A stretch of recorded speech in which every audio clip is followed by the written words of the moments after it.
Hello friends, Radhe Radhe. Welcome back to Janmashtami vlog part 2। तो यहाँ हम आ गए थे ठाकुर जी के लिए पोशाक लेने, यानी ठाकुर जी का बर्थडे गिफ्ट लेने, क्योंकि नंद उत्सव के लिए भी तो नई पोशाक चाहिए थी, जो कि हमने ली नहीं थी। तो हम सेम डे पहुँच गए। रास्ते में ऐसी सुंदर सुंदर झांकियों के प्रबंध हो रहे थे। और देखिए, कृष्ण जन्माष्टमी है तो बाजार में रौनक होना तो बनता ही है। अभी शाम के सिर्फ 5 साढ़े 5 बज रहे हैं और देख रहे हैं आप कितनी भीड़ भाड़ शुरू हो गई। फिर हमने सोचा हनुमान जी के दर्शन करते चलते। हनुमान बाबा बहुत ही सुंदर लग रहे थे और ठाकुर जी भी झूले में विराजमान हो गए थे। फिर दीदी और मैंने ठाकुर जी को झूला झुलाया। और देखिए, यहाँ 56 भोग लगने की भी तैयारी हो रही है। और जल्दी मंदिर आने का ना एक फायदा हुआ कि बहुत खुले दर्शन हुए। नहीं तो इन दिनों में इतनी भीड़ होती है, अच्छे से दर्शन ही नहीं हो पाते, पर हमें तो बहुत खुले दर्शन हुए। फिर हम घर से थोड़ा सा पास में है लक्ष्मी नारायण मंदिर, जिसमें हम रोज में जाते हैं।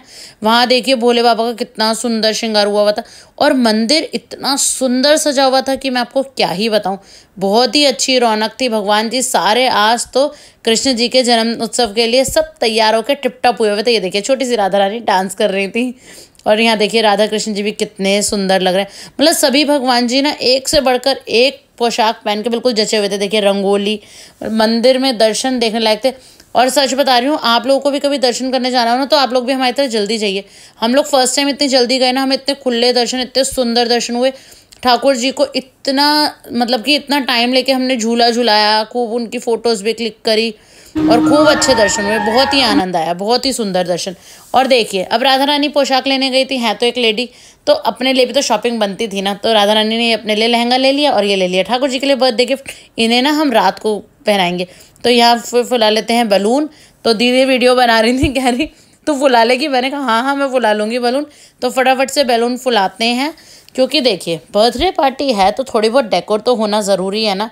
तो मंदिर की तरफ चलते हैं और फटाफट से गुब्बारे सजा देते हैं, क्योंकि ज़्यादा तो देखिए हम डेकोरेशन नहीं करते हैं, थोड़ी थोड़ी सी करते हैं मंदिर के आसपास। तो ये फूलों की लड़ी तो भैया ने सुबह लगा दी थी और अब मैंने गुब्बारे से थोड़ा सजा दिया। उसके बाद ये लोग गए हुए थे सब मार्केट, दोनों भाई और दोनों ये बच्चे। तो ये गए थे घड़ी गॉगल्स इन सब की शॉपिंग करने के लिए। तो ये वॉल क्लॉक लाए हैं, साथ में ये आयुष का बर्थडे आ रहा है तो उसके लिए आ गई है घड़ी गिफ्ट में। विवान और विवान के पापा अपने लिए गॉगल्स लाए थे। फिर हो गया डिनर टाइम और विवान लग गया अपने डिनर में साथ ही। और देखिए बलून ना गिरते रहते हैं, मुझे तो समझ में नहीं आता ये चिपकते क्यों नहीं है एक बार में।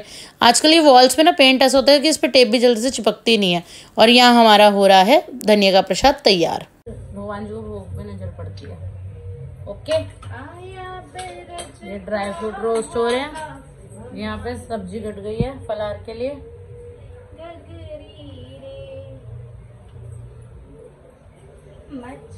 और ये धनिया की पंजीरी रेडी हो रही है, इसके लिए बन रहे हैं ड्राई फ्रूट।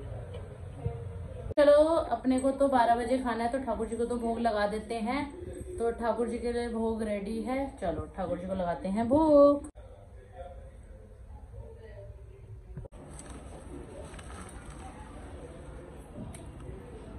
बता दो कितना डालो, ज्यादा मीठा नहीं हो जाएगा? चम्मच बस।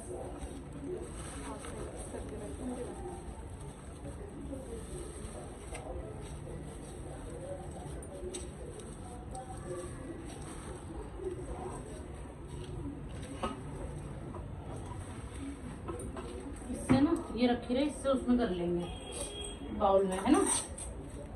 बाउल से किसी को भी शिफ्ट करना होगा।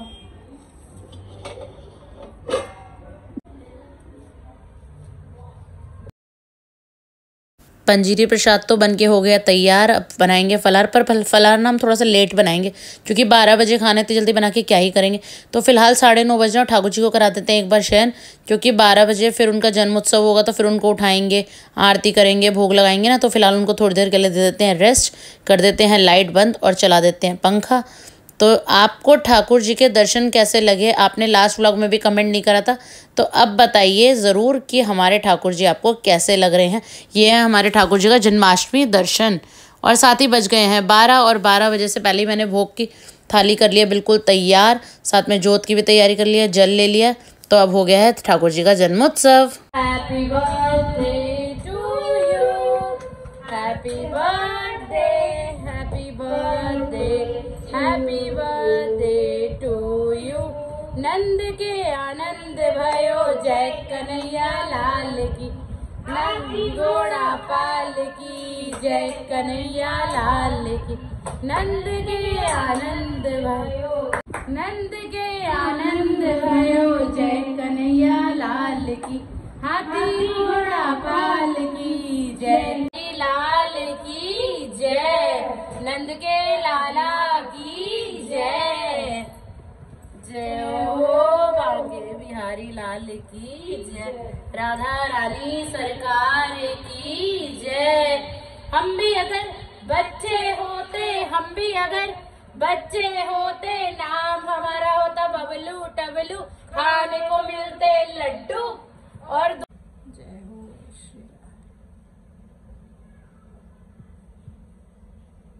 अब धूप भी कृष्ण की जय, आरती बाल कृष्ण की जय, अपनो जन्म सफल कर लीजिए, अपनो जन्म सफल कर लीजिए।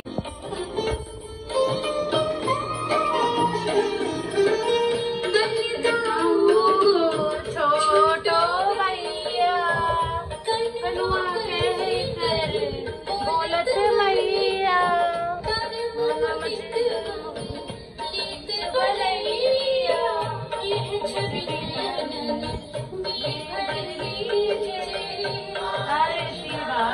कृष्ण जी की जय, आरती वाले कृष्ण जी की जय।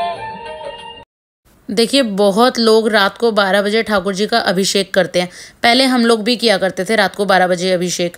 फिर क्या होता था, हम ठाकुर जी का अभिषेक करते थे पंचामृत से। आपको पता है हमारे घर में 2 ठाकुर जी है, जुगल जोड़ी सरकार है, तो उनका अभिषेक करना, फिर उनको तैयार करना, और इन सब में ही रात का 1-1:30 बज जाता था हमें। और फिर हम लोग ठाकुर जी को ना 10 मिनट भोग वगैरह लगा के आरती शांत करके फिर उनको शयन कराते थे। शयन इसलिए कराते थे क्योंकि हमारा मन नहीं मानता था कि ठाकुर जी पूरी रात खड़े रहे, बैठे रहे मंदिर में। तो इसीलिए लास्ट ईयर से दीदी और मैंने डिसाइड किया कि हम सुबह नंद उत्सव वाले दिन पंचामृत से अभिषेक किया करेंगे ठाकुर जी का, ताकि ठाकुर जी को अच्छे से फ्रेश मॉर्निंग में भोग भी लगे और सब कुछ हो। तो रात को हमने 5 से 7 भोग लगाने की हम कोशिश करते हैं कि मीठा नमकीन मिला के कम से कम 5 भोग तो हो ही। तो इस बार हमारे 7 हो गए थे ठाकुर जी की कृपा से। समय आ गया था हमारा व्रत खोलने का, तो व्रत खोलने के लिए हम ले लेते हैं हाथ में अजवाइन और धनिया का प्रसाद और चंद्रमा को अर्घ देते हैं। देखिए मैंने शादी से पहले कभी जन्माष्टमी के व्रत नहीं रखे, दीदी रखती थी, उनकी दादी ने उनको जैसे सिखाया और वैसे ही दीदी ने मुझे बताया। तो इस तरीके से हम अपना व्रत खोल लेते हैं। यहाँ पे जल देने के बाद हम घर में सबको प्रसाद देते हैं, और फिर जो धनिया का प्रसाद होता है और पंचामृत होता है उससे हम अपना व्रत खोलते हैं। उसके बाद आप चाहें तो फलार कर सकते हैं। बहुत लोग देखिए फलार भी नहीं करते, अगले दिन सुबह ही खाते हैं, पर हमारा तो भैया नहीं पेट भरता, तो इसलिए हमने तो बना लिए थे अपने लिए समा के चावल, आलू घी की सब्जी और घी का रायता। और अगले दिन सुबह नंद उत्सव के दिन ठाकुर जी ने जो कल शॉपिंग करी थी सारी अपनी, उनको हमने पोशाक धारण करवाई ठाकुर जी को, वही पोशाक पंचामृत से अभिषेक करके। फिर थी आज गोगा नवमी भी साथ में, तो हमारे यहाँ गोगा नवमी पूजी जाती है। इसके पीछे क्या कारण है मैं नहीं जानती हूँ, अगर आप में से कोई जानता है तो कमेंट करके ज़रूर बताइएगा। हमें तो इतना पता है कि हमारे पास छोटी सी गोगा भगवान जी की छवि है, हम उनको रखते हैं अपनी रसोई में ही। मम्मी ऐसी ही पूजा करवाती थी, अब पता नहीं है सही है या गलत है, मुझे नहीं पता। और साथ में ही उपले से हम अग्यारी करते हैं और उसमें 8 पूड़ी, और जो कल हमने धनिया का प्रसाद बनाया था और घेवर था वो मीठा हम अलग रख देते हैं आज की पूजा के लिए, उससे हम भोग लगाते हैं। और फिर पानी फेर देते हैं, ये जल जाएगा, किसी भी आप गमले में डाल सकते हैं। और जो ये पूड़ियाँ हैं वो हम गौ माता को दे देते हैं। इसके बारे में मुझे ज़्यादा जानकारी नहीं है, कोई भी त्रुटि हो तो प्लीज़ कमेंट करके बताइएगा।